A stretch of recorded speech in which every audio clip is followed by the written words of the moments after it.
Ite Emetap Seni Senet Uncle Wastijed Uncle Jaseneb.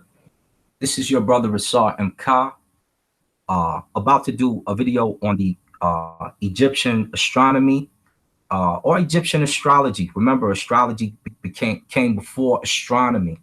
And as I was telling the brothers before that were in the chat, we about to go into the sky.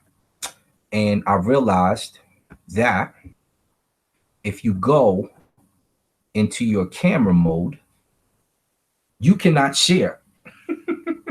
You cannot screen share if you go into your camera mode. So there you have it. I see y'all coming into the cut, man. I see y'all in the cut. I'm gonna give y'all some time. Pull the chat up here. Here come my brothers and sisters. Here we go. We back, man. We back. So I just learned that now because I'm not used to it. If we go into the camera mode, we cannot screen share. If you go into your regular mode, you can screen share. So now we're able to screen share. We're able to do what we need to do, right? So the first thing, we're just going to get a couple things going here. Let me get my screen before we even go to the screen share, right? Let's start simple. Let's get it simple. Before we get into the sky, some of the people who are in the Heck in the Chair group, the Praises of Divine group, you've heard some of this. I explained this in some of the posts, but we're gonna go to those, and then we're gonna go even deeper. We're gonna go a lot deeper. So, buckle up. Get your seatbelts on. You got your pen? You got your pen, your paper? Get your pen, your paper, man. You know what it is when I come in the building. You know what it is. So our ancestors looked in the sky and began to carve out portions of time and sectors and sector or particular sets of constellations of stars according to their appearance above or below our horizon throughout a portion of time and patterns. They created a science. And that science of those patterns and seeing stars above the horizon in ancient Kemet is called astrology. It's called astrology. I'm going to give you the original name in a few, but astrology is the English term for it. We'll get to the real name in a minute. But that they were able to do certain things, such as come up with our hour, our minute, our day, our calendar, etc. What effects the universe will have on you and your body in time of the year. That's when the astrology and different things of that nature comes into play, right? It says the celestial bodies and movements of the planets and universal happenings were seen as divine. So that's the first thing. Do not take the fact that just because you see the moon and you call it the moon now, that it's not a divine happening. These things are divine. Ancestors look at them. That's how they still operate on you and still operate on your body. That's what they are. Now, from the movements to the forces to the happenings in the universe to the effects they have on our planet and our persons, we forget that even the ocean rolls back because the moon turns. And then it circles around us as it turns on its axis. So those things were explained in mythos. We have a term. I want to get your pen now. It's called Ami Unut, right? So you always hear me say when wet. Ami Unut, which is the record of the wandering stars. And it's basically the horoscope. It's basically the horoscope. This is its beginnings, basically. That's what we're covering right now. So Ami Unut, or Ami when wet, as you will hear me say, right? Very important. Now, when we talk about the sky, and I'm gonna start to show some pictures here in a minute and discuss them as we do it, right? When we talk about the pole stars and planets traveling, we have a term for our ancestors. They're gonna say, look in the sky for the ancestors, right? There's the Amduat. Your ancestors are there. They're the what? They're the Akemu Urchu, the never resting stars. Write that term down. Akemu Urchu, the Aku That's what we always call our ancestors, right? Aku. Oh, the Aku. It's Akemu Urchu, the never resting stars. And we have another term. It's called Akemu Seku, the imperishable ones. The imperishable ones. And they never perish. They never disappear below the horizon, generally, right? And they are both sick or sweet smelling souls. That's another term. But you know, when you start to get involved like you should be, then you will know these terms. Let's talk about first the Akemu Seku. The Akemu Seku are the pole stars. And a pole star is a bright star close to or aligned with the axis of the rotating object in the universe. Whatever that star is that's always rotating next to the Earth's axis, that is a pole star. Okay? So I'm going to say that again. The Akemu Seku, which are the pole stars. And what do we call the Akemu Seku? The imperishable ones. A pole star is a bright star close to or aligned with the axis of a rotating object in the universe. The Earth spins on its axis, so we can see stars that are aligned on its axis in the North and the South Pole.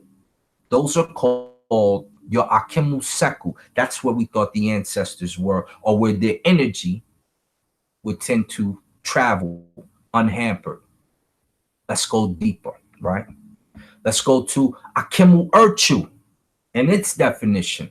The Akemu Urchu are the planets that travel through the zodiacal constellation from east to west, and we call this the ecliptic. That's what they call it in science now. And it's a line that marks the yearly path of the sun. It allows us to know the Earth's orbits on the celestial sphere. What does that mean? In layman terms, it allows us to know when there is going to be an eclipse. Simple as that, right? It allows us to know that there's going to be an eclipse. We just had an eclipse, didn't we? It was a red moon, wasn't it? That's one of the types of eclipses that we have. The Akemu Urchu are the planets that travel through the zodiacal constellation from east to west. That's them, according to our ancestors, according to the Aku. The ecliptic is a line that marks the yearly path of the sun, and it allows us to know the Earth's orbit on the celestial sphere. Simple, right? Simple stuff right now. We're going to get deeper. The ecliptic, let's talk about the ecliptic for 1 second. The ecliptic is a great circle on the celestial sphere, representing the sun's path during the year. It's so-called because the lunar and solar eclipses can occur only when the moon crosses it. So people say the lunar eclipse, the solar eclipse, that all happens on that ecliptic line. Okay. Now, our ancestors, they divided the southern portion of the sky into 36 parts based off constellations they determined to be different Netcharu, right? Say that again, and then we're going to start getting some pictures up here so it starts to really click inside. They divided the southern portion of the sky into 36 parts based off constellations they determined to be different Netcharu, and assessed each one with a name and an ability and a power and a story and a time frame and a correlation to an earthly location throughout symmetry.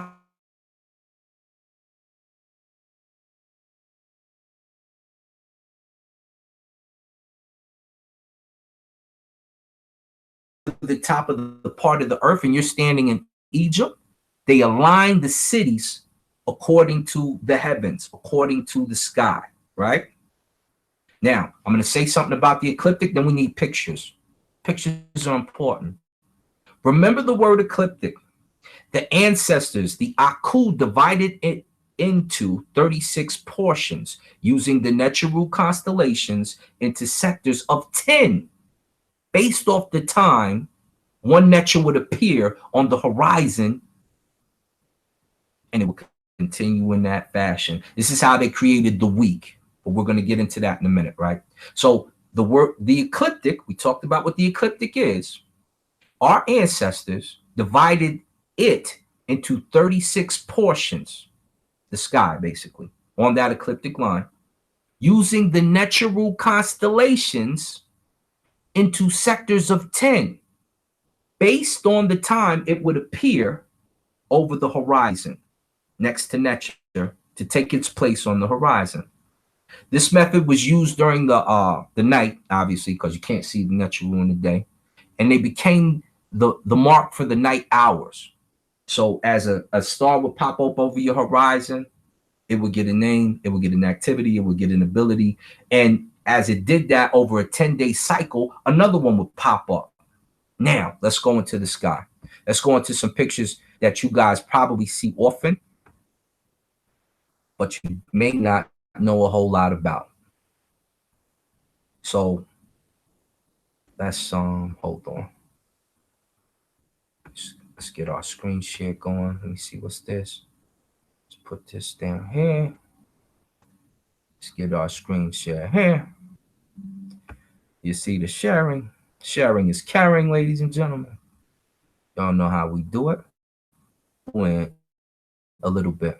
We'll get to this picture in a minute. Right now, let's get into this right here. Let's look at that division of 36. Now, this is the Denderah temple stellar, right? Yeah, I just get this up the way. It's a little smaller. I'm going to pull up a bigger one. 1, 2, 3, 4, 5, 6, 7, 8. It goes around. And this is that ecliptic drawn in a circular form. In 36, you see this one here, the little empty space, is actually 37. But we won't really get into that. So just so you can see the numbers there. Let me see if I can get another one. Let's pull this one up. That's the same one. Let's get rid of that one. Close that one. And close this one. Let's go to, let me show you. This is the horizon right here.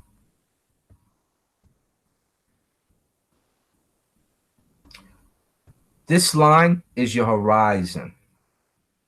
As it gets nighttime, a star will appear over that horizon, or a constellation of stars. Say this is a constellation.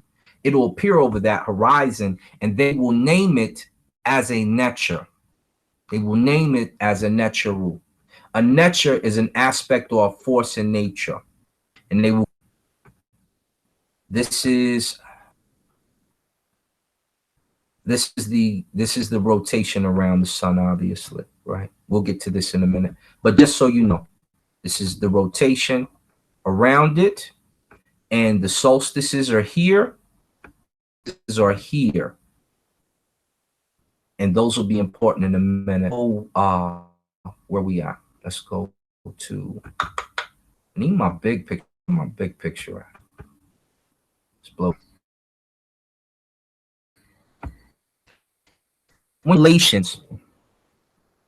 The ones here in the blue are Netcharu. These are Netcharu outside. Each one of those 36 has a name.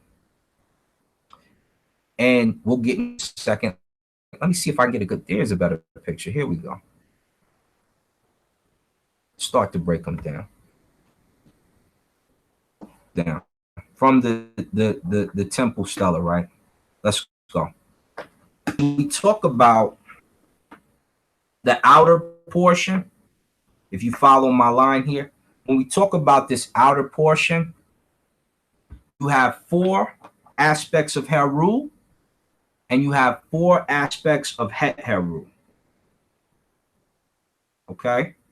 And Denderah, the Het Heru temple. Those are 8 images right there supporting the ceiling. The tetramenes, if you will.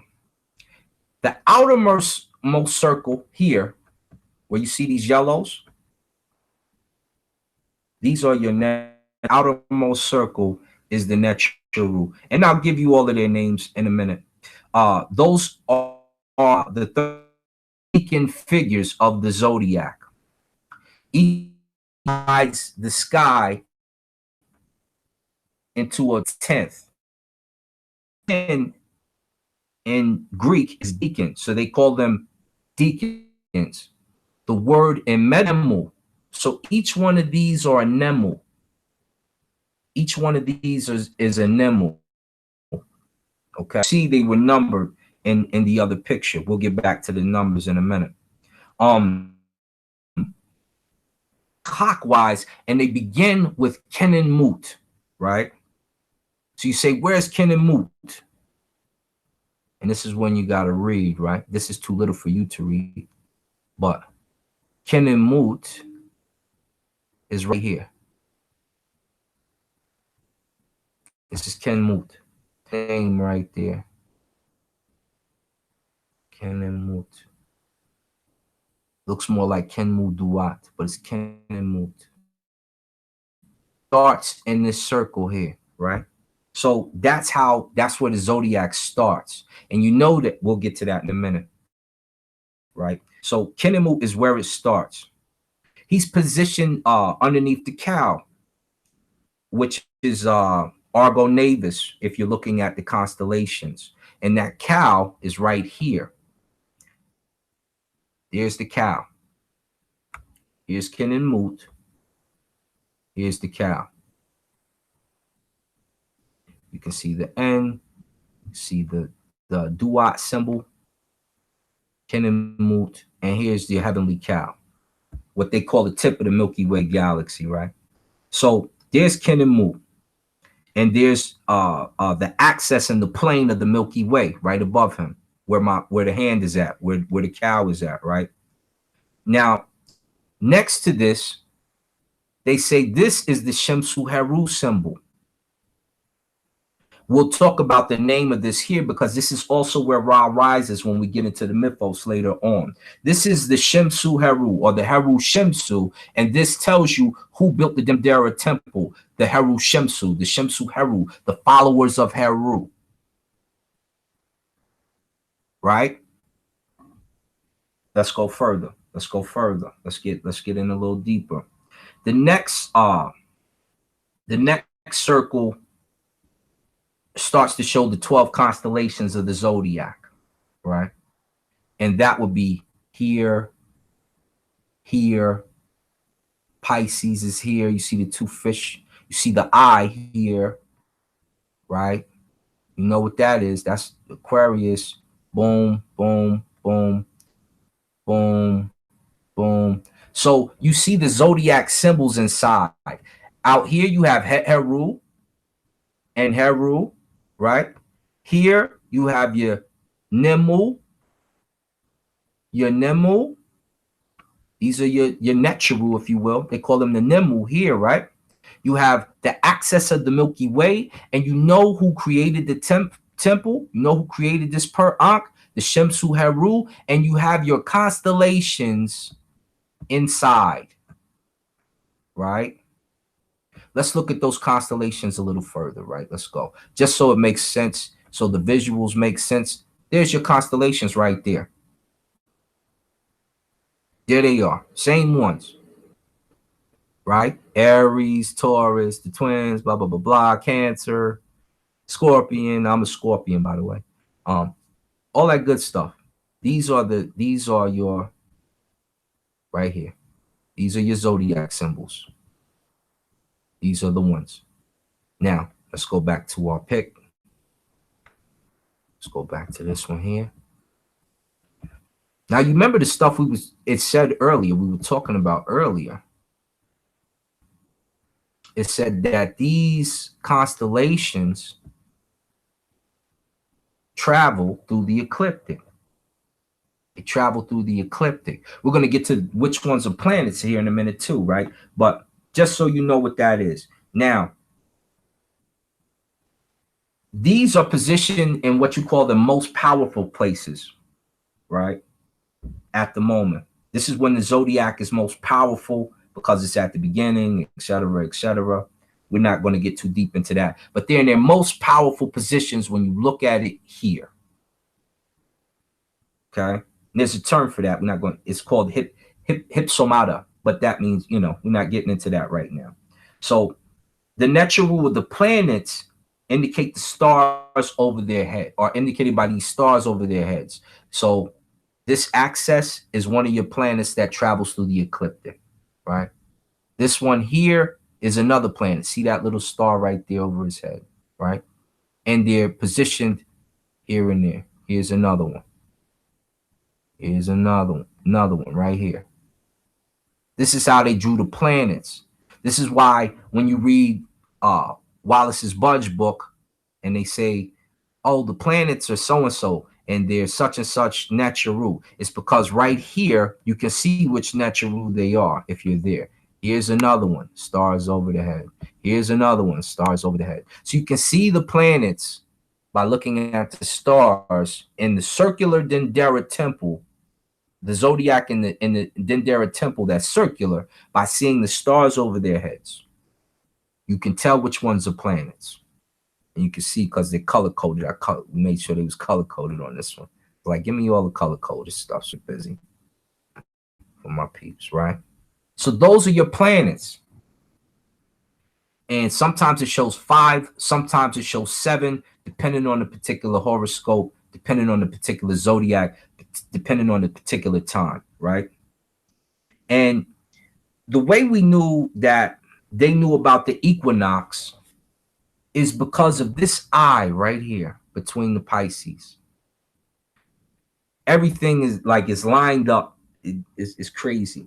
The Uachet eye within the circle is placed between Aries and Pisces, right? This is the position of the equinox. The other equinox is shown over here. We're not going to get into that right now. But this eye let us know that they knew about the equinox. That's one of the ways that we knew. It's one of the ways that we knew. And as Saber Reggie will get to, this was made, I believe, for Julius Caesar. And you can see that in some of the text and some of the annals on the wall over there. When we go to the inner portion, this is the stuff you should know, right? You have and these are some of the, I'll give you their name and then I'll give you the constellation name now, right? So the jackal, let's not even start with the jackal. Let's start with Mestiu, right here, the ox leg. Mestiu is Ursa Major, also called the Great Bear constellation. So if you hear somebody talking about the Great Bear, they're talking about Mestiu. Talking about Mestiu. When we talk about Hesemut, right over here, we're talking about Draco, also known as the Big Dipper, also known as the Dragon. When we talk about Kim, the jackal, over here, about Ursa Major or the Little Dipper. See right there. Right? So the Little Dipper and the Big Dipper. And that's Kim, the Little Dipper, or the Little Bear, if you're in Greek mythos. So this is the understanding of here. And as they pop up over the horizon, we can tell you the week. We can make a month from the times they pop up over the horizon, these constellations. These here, like I said, we covered this already. We covered these here. But when we'll hop into the zodiac. When we talk about the zodiac signs here, one is over, see the Shemsu Heru sign? This is where Ra rises, right? So technically, this is your horizon. When one pops up over the horizon, we know the Neteru is working, and this is the particular sign, right? It may be well, let's keep it simple. Since we talked about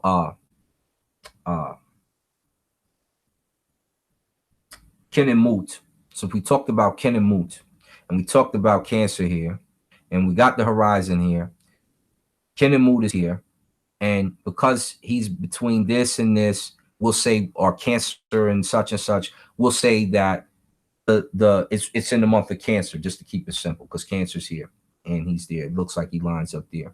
So if he's in Cancer, we know that the constellation that popped up over the horizon, and we know that it's Cancer. So we know that the particular Neteru working on you at that time lines up with Cancer, right? And its shadow, or its kabit, its shadow would be on the opposite side. And I'm trying to not use certain things because I don't want to tell how a Neteru works. So I'm messing that part up bad. But Aquarius is over here. Cancer is here. If Ken and Mood is here and the sun pops up and that's the particular Neteru that's over the horizon and we're in the month of Cancer, then we know Cancer is working and we know Aquarius is its shadow. And its shadow represents what's happening on Earth. Cancer represents what's happening in the sky. Ken and Mood is the Neteru in control, etc., etc. And I'll stop that there. Just so you I tried to speak around it. It's not going to work if I do it. So 36 portions of your sky are this outer portion, right? This is where the sun rises. This is also who made the temple. Here's our equinox. Helps to tell us the year. Here are zodiac symbols around here. And here are our constellations. Our constellations have to deal with the pole stars. Remember, we covered them. You can always see the Big Dipper. You can always see the Little Dipper. You always know where the imperishable stars are, etc., etc., etc. And some of these constellations, as I've shown before on the stellarium, make up the body of who? Orion, the Sar. And we know where the duat starts. It starts underneath Asar. Asar is Orion. For those who are Christian, it's those three stars that line up and make Orion's belt, and then they point to this star that will pop up over the horizon, Septi. Or in your case, for your mythos, it would be Jesus. But basically, that's how it works. That's what you're looking at when you look at the Denderah temple, and this is a particular horoscope. Now, let's get out of the share mode, just so you know what's going on in that temple. So when you look at the zodiac, you can see what's happening. You know what's going on. You may not be able to give the horoscope. You got to get some deeper learning to give the horoscope, but you know what's going on. You can in that circular temple. Now, let's go to the text. Let's go to some of the text so that you can start to see the science behind the text. We got this temple down. Let's go to the science behind the text. Where's my let's pull out a book. There's the book. Now we're going to share again, and we'll just kind of go over the text a little bit. I'm just going to point out some things as they pop up, so you get an understanding of how this text works. This is the Otto Neugebauer book. One of them. The set is like $5,000 or something crazy. So this is the picture on the papyrus. Let's go to that picture real quick. We need to get you more visuals. Where's my? Let me pull this up here. Let's pull up the visuals for you. An astronomical text. You've never seen the cover.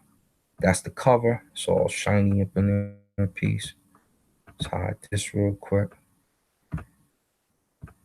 This is the one right here. Early Deacons by O. Neugenbauer. I think I have the only digital copy. Y'all know how to cop, man. Y'all know what it is if you want it. You know, it ain't 5,000 with me. It's 2,500 for the whole set, but it's the only digital copy that I know of for that price anyway. But this text is going to break some things down that you need to know. This is the Carlsberg Papyrus, I believe, here. And it's just it's basic stuff that people do not understand, that mythos tell you. And when the mythos talks, you listen, because that's the science. That's the science. And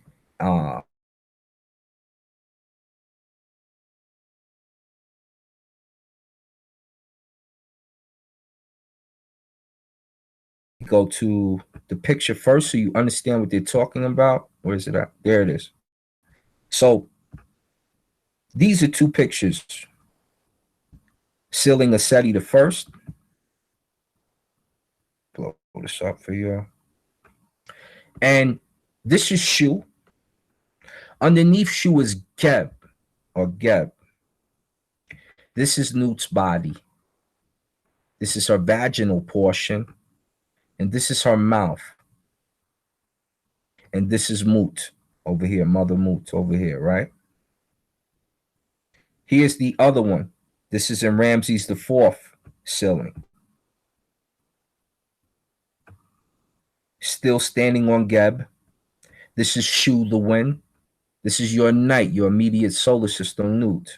And this is Mother Nut. And you see Kepra, or Kapra, I should say, as the Messiah said, as the sun, saying the Messiah described. And this is the sun birthing, the wings spreading out, etc.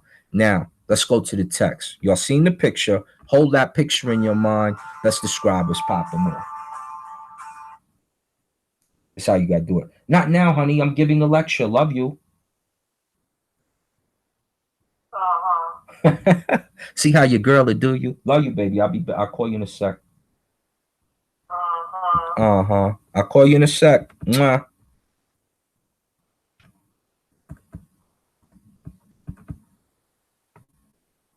All right.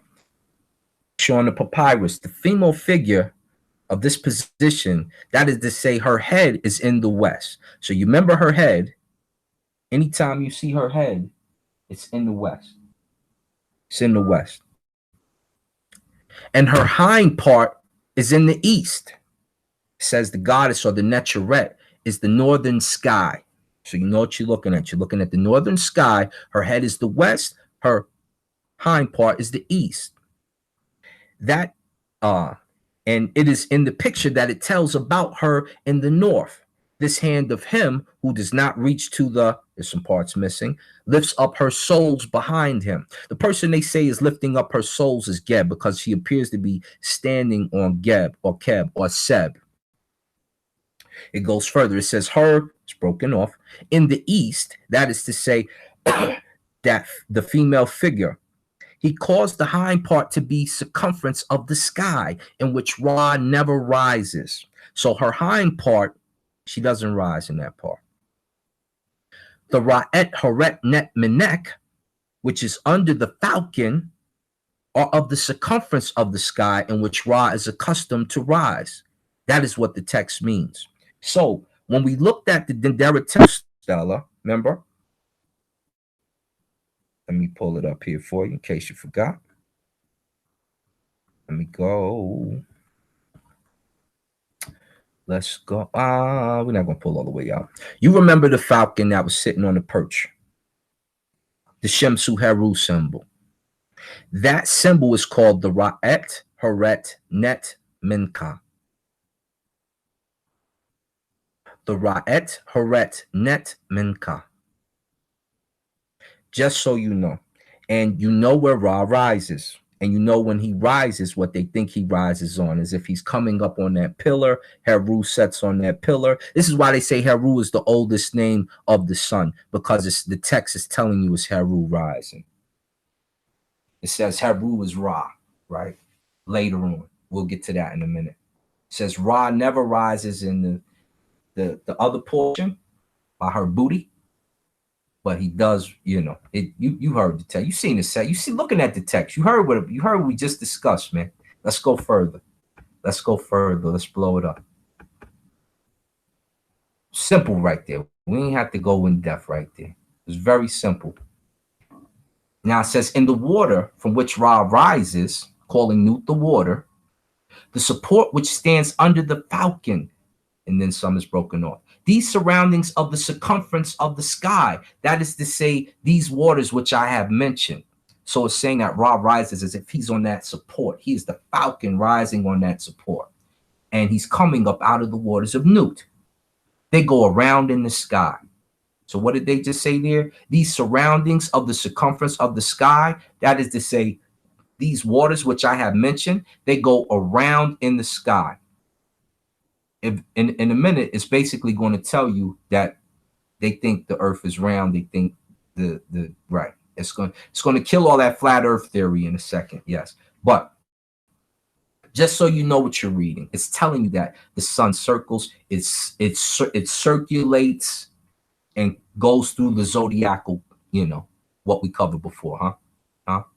We just covered all that. It goes through the sky in circular motion. It's on a circuit. We called it. It says it happens that they travel after he has gone around. A star travels according to the existence of the order of the traveling of the stars. That is to say, those which rise in the sky, these which rise in the sky, all that is to say, all these which rise in the sky, that is to say, these which are on the female figure. So they're talking about the stars that rise in Nut, talking about the constellations. And they said it about 3 times. But to the text, and we'll cover that in a second, they're talking about constellations rising. Let's talk about the origin of the sun before we get there. It says, the texts which are on the picture are according to those which the description of the movements of the stars provides. It is the book of Benin.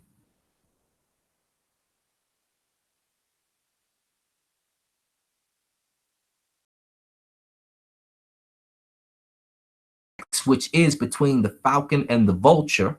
You've seen that.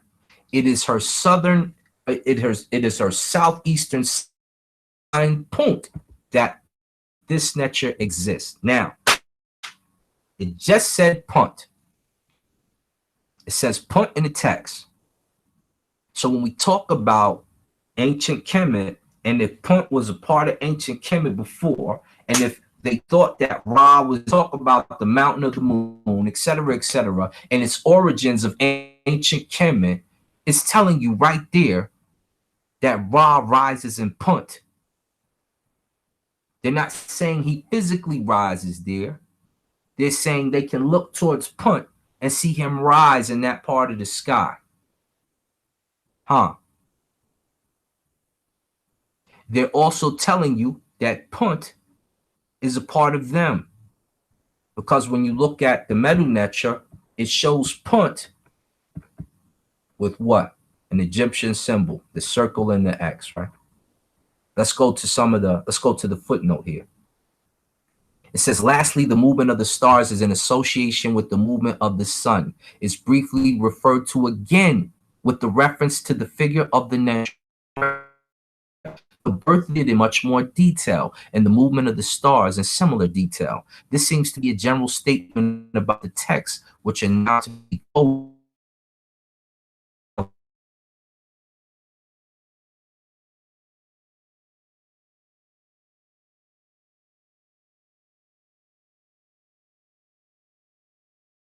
Stars, they believe fashion, they rotate. This is ancient text giving you astronomy. So when people tell you mythos do not say astronomy, tell them to be quiet. They don't know what they're talking about. They haven't read the text. Text A, between the falcon and the vulture, is concerned with the area in the southeast where the sun rises. This is farther away than punt. So behind it, at the distant extremity of the earth and sky, where are the primeval waters of noon? Falcon, who is right. That's the footnote. That's the footnote. So the next time one of these atheist dudes who are not Ramech involved, not ancient Egyptian involved, or not Hekenu Nachir, or not Henensu, or not Shemsu Heru, or not Shemsu Asar, not, and they try to tell you it's because they haven't read these texts. They do not know. They don't know. Let's go further. Get a little bit into this mythos because again, let's see. Is the southeastern side behind Punt that this nature exists. It is the southeastern of the falcon behind Punt that the nature exists. That is to say, the falcon which is on the picture. It is said it is Ra who is established there. Another version, which is not here, but the nature was alone without allowing the Sebut to go to it. And so much is broken off. It just says the form at the end. Let's go further. It says he is Ra when he rises from the water at morning. He is a falcon coming from noon. It says the book Protection of the Bed. That's another book, Jehudi. Y'all better write these down, yo. He is traveling before the lightning of the sky. Now, how does the sun travel? Inside of dark energy. Have dark energy, it can't travel. It travels inside of the dark energy on a path. It looks similar to a web. When the scientists marked out, I can't even remember the documentary I was watching on it. All suns move on energy. It's a whole path of dark energy. They just don't go through the sky where they want to go. They have their movement is based off of dark energy patterns. Right? He begins to travel on the way of whatever was broken off before the lightning of the sky. That is to say, nature. It happens his end is in Retu Kabet, which is darkness, and his front is in Serek Itiet.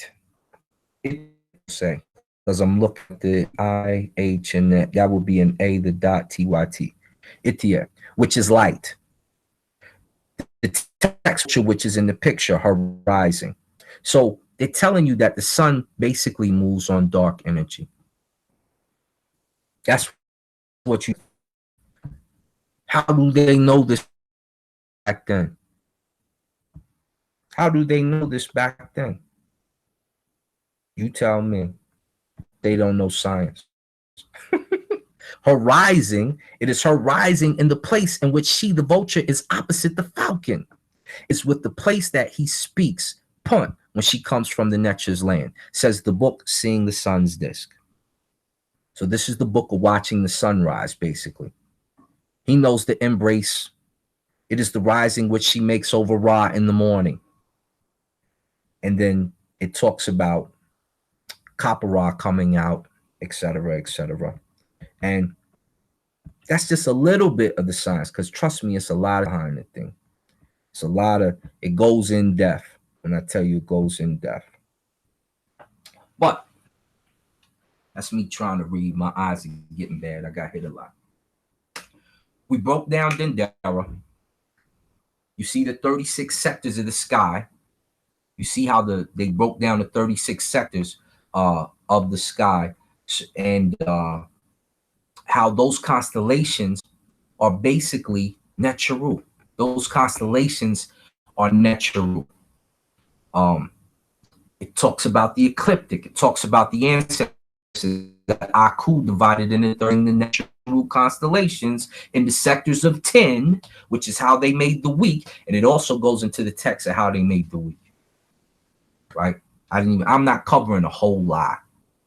Just giving a quick crash course so you can start to see what's going on. So you can go to Denderah now and say, no, see, these are the constellations, right? Here's the ecliptic, etc., etc., right? I'm withholding certain things. I have to. Wait till the class comes out. The class will be very sound. But like I said, they broke it into the sectors of 10 based off the time one Necha would appear on the horizon to the next Necha to take its place on the horizon.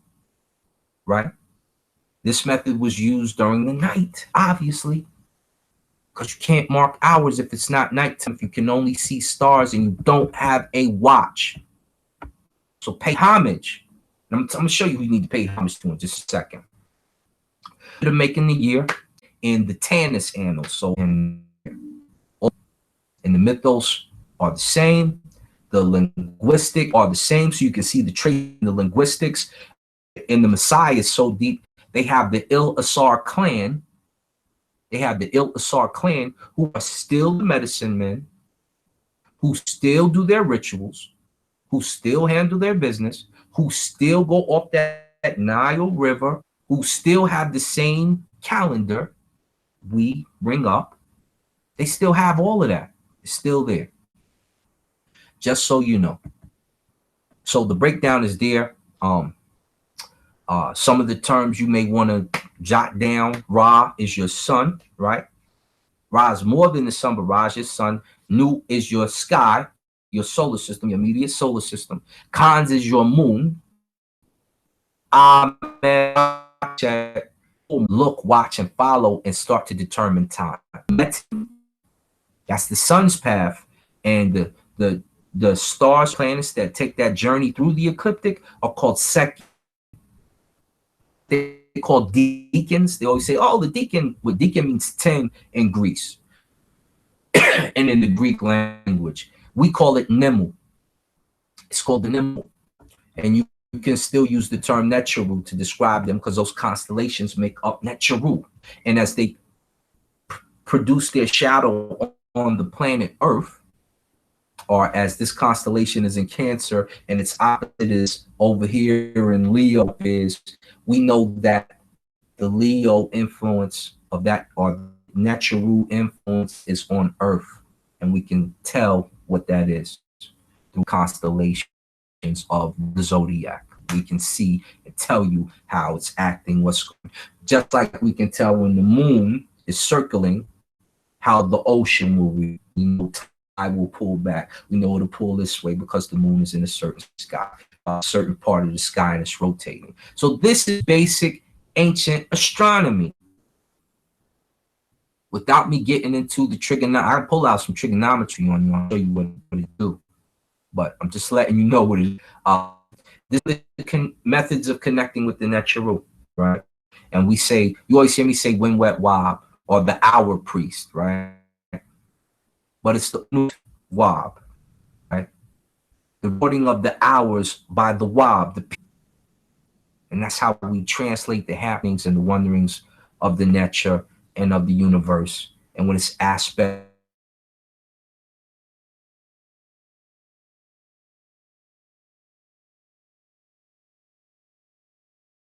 That's what you're talking about. That our ancestors did. From the watching cycle, or the civil year, through the tropical cycle, if you will, the time from one equinox to another, and the time from one solstice to another, right? That's our lunar year and all that stuff. That's how they did it. And watching the moon cycle progress through 12 cycles. They call these the 36 Nemu, or the 36 Netcharu. At least. And it's determined that they had this information by 10,000 BC. Way before a particular ancestor that you really need to venerate and pay homage to. This is our brother, where's he at? It's our brother Sinenmut. It's very important that you understand what Sinenmut did for you and for the rest of science. So when you go to these astronomy classes and they start talking about Copernicus first, I need you to check them and correct them and say, you're not going to mention Sinenmut? You're not going to, you're going to disrespect the brother like that? That's just how I want you to say it. You're going to disrespect the brother like that? Where is it at? Let me get it. We gotta show the brother before we sign off out of here. That's a must. Because this is who we owe half of this to, right? We owe Sinemu a great deal of respect.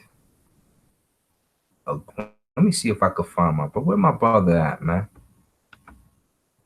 Where are you at? Let me find him real quick. There you go, in here. This brother right here. That's Cinnamon. That's Cinnamon. This brother, we find 12 coffins. This is who did Hatshepsut's temple. That's our brother right here. So mark his face in your mind. Get acquainted with what he did, you know. Guys like him, guys like Ka, who built the Ramesseum, you know, great builders of ancient Kemet, not just our brother Imhotep, you know, Uncle Jaseneb. We poured the libation for them because these are the guys who showed us how to do things. These are the guys who showed us what engineering is about. These are the guys who looked at the arm and the body and created your first centimeter, your first meter, your first hand measure, right? Determined the distance between things early. These are those dudes. These are the first ones we know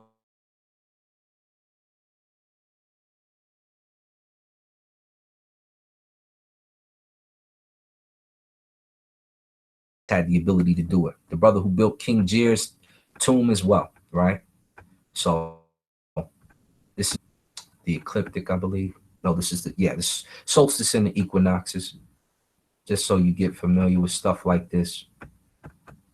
Talking about that pattern that they travel through the sky in. So you've seen the equinox in the eye.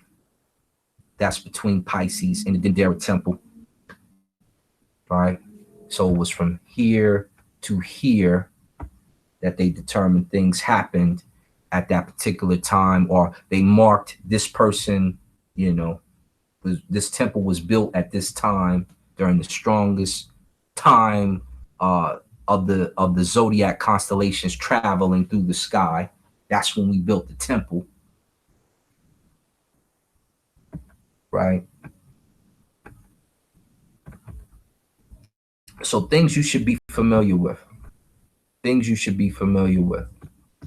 And this right here, you guys probably seen all this stuff on the internet, but you don't know what it means. You don't know what it means, but you can see when the nature is traveling through a particular constellation. This goes into how a nature rule works, but we're not going to go there. But this is also telling mythos. This is the story happening. These are the mythos happening and taking place. We just read a mythos, got into it a little bit, didn't we? And you can see they particular what Netcheru to tell a part of the story during the year. Where's the beginning here? It says it's right here. Let's see if we can tell. Because that's a there goes where Ra rises up top, right? So you know where that's at. In Aries. We got too much going on there. We can't even see. But these tell the story right here.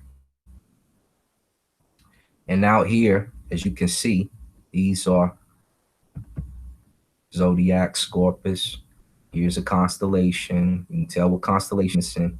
Here's another one, Sagittarius and Draco, right? Determining where these particular constellations are in the sky, we're able to determine certain things on Earth and how the Earth will react, how nature will react, how it's going to be winter, summer, fall, etc., how the Nile will react, how it will influence people born at these times, how it will influence your actions during these times, and also simple stuff such as your hour, your minute, your second, which are all natural as well. They're all named your month, your year, your great year, the 26,000, etc. So that's going to do it. That's going to do it. I'm just doing a quick drive-by on you. I said I was going to do it, so we got to do it. We had to get into it. So there you have it. You can understand what's happening on that Denderah temple, the circuit zodiac. I'm not even going to hit the sideways zodiacs. They're the same. They do the same exact thing. They're just sideways. You can see, I didn't even get into the other text. It talks about the mouth of Nut and how Ra comes out. I was going to do that so they can understand the mouth that seed was poured into when they talk about one of the particular creation stories. But I'm not. I'm tired. I just got beat up at the gym. You see this mouse on my eye.